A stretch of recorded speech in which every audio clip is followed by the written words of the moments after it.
Well, the White House is downplaying recent comments President Biden made about Israel's tactics in Gaza. He told guests at a fundraiser this week that Israel is starting to lose international support due to, quote, indiscriminate bombing. It's a very specific phrase, and it's a phrase that other administration officials have refused to repeat, even when asked. Our Weijia Jiang reports. White House spokesman John Kirby downplayed President Biden's comment that Israel is using indiscriminate bombing to attack Hamas in Gaza. The president was speaking to his concerns about making sure we're seeing the results that Israel has claimed as their intent, which is to reduce civilian casualties. On Wednesday, the State Department said it has not made a formal determination as to whether Israel is indiscriminately bombing Gaza, and the president was likely referring to the impact of the large-scale bombing campaign. Israel insists that its airstrikes are only targeting terrorists and their infrastructure. Gaza's Hamas-controlled health ministry says Israel has killed more than 18,000 people. In Tel Aviv today, National Security Advisor Jake Sullivan is expected to urge the Israeli War Cabinet to do more to reduce the number of civilian deaths.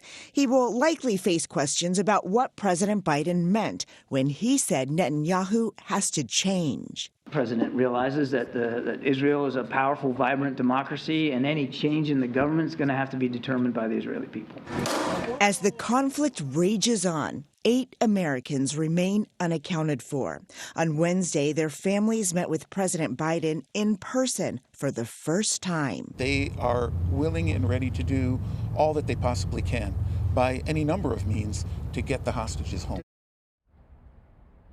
The administration has not been able to confirm the whereabouts or the conditions of those missing Americans who they believe were kidnapped by Hamas on October 7th. Anne-Marie?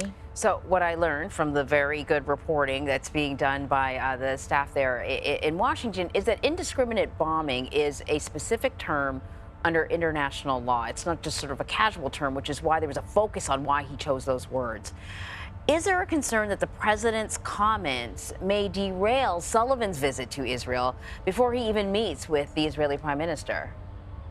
I think Sullivan has a new task on his very long to-do list in the region, and that is to massage these remarks and to make sure that Israel knows that despite what President Biden said, the U.S. will continue to support Israel and give its full backing. In fact, that's exactly what the prime minister said before these remarks became public, and before perhaps he found out that the president said this in public and not just behind closed doors. He was pointing to the fact that the U.S. recently voted against a United Nations resolution to call for Israel to have a ceasefire. So even though the rhetoric here, Anne-Marie, has been dialed up, the policies have not changed. And so there's no action to match the president's words. And I think that's what the administration is trying to focus on, and also trying to interpret the president's use of that word, saying there's actually nothing new here. They're saying, you know, for weeks now, the president has been calling for Israel to use more precise targeting, not indiscriminate bombing. And so they're saying that the president meant that they need to do more, that they shouldn't be bombing, you know, areas with such high civilian numbers. But to your point, Anne-Marie, this is a very different phrase than just talking about, you know, the large-scale bombing attacks. Indiscriminate bombing is very precise because it is viewed by most of the world as outside the boundaries of war, basically against the laws of war, which the president has said Israel should not, should not do. So the question here now, Anne-Marie, is if Israel continues this sort of bombing, whether there will be a change in U.S. policy, whether there will be conditions tied to the aid that the U.S. continues to send Israel. And so far, it does not appear that way, at least from the cleanup that the administration is doing on behalf of the president. Weijia, thank you so much. Sure. So coming up in our 9 Eastern hour, Doug Williams and I will be speaking to the parents of Hirsch Goldberg Poland, who was taken hostage by Hamas on October 7th. His parents met virtually yesterday with President Biden. So that's right here on CBS News. Stick around for later on. Meantime, in Tel Aviv last night, a vigil was held for dozens of Israeli hostages still believed to be in Gaza.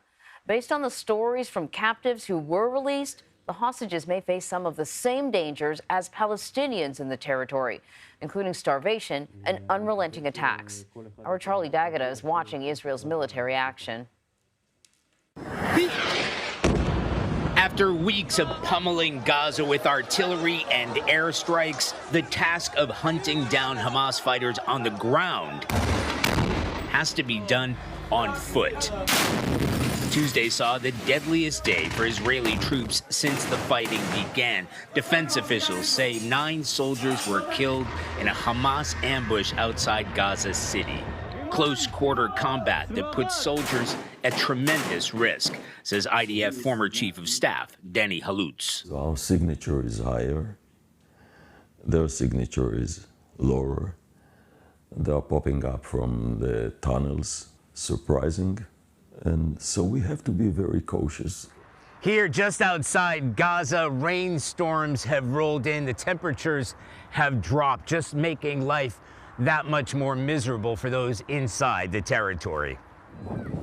Muddy rivers run through refugee camps as heavy winter rains lash down for days, deepening the humanitarian crisis for Palestinians who have already endured so much.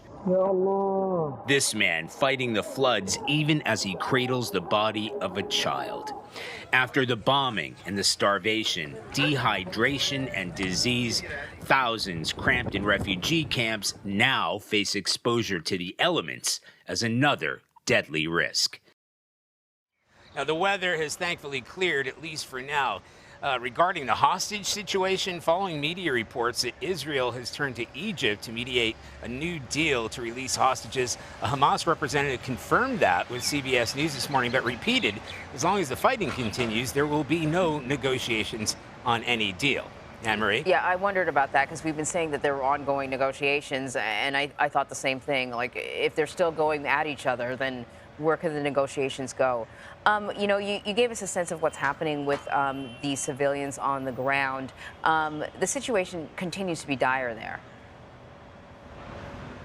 Yeah, it's bad, and it's getting worse as far as the humanitarian situation is concerned. You know, we spoke to representatives of the UN inside Gaza, and they said it's the refugees, we call them refugees, who are crowded into this area.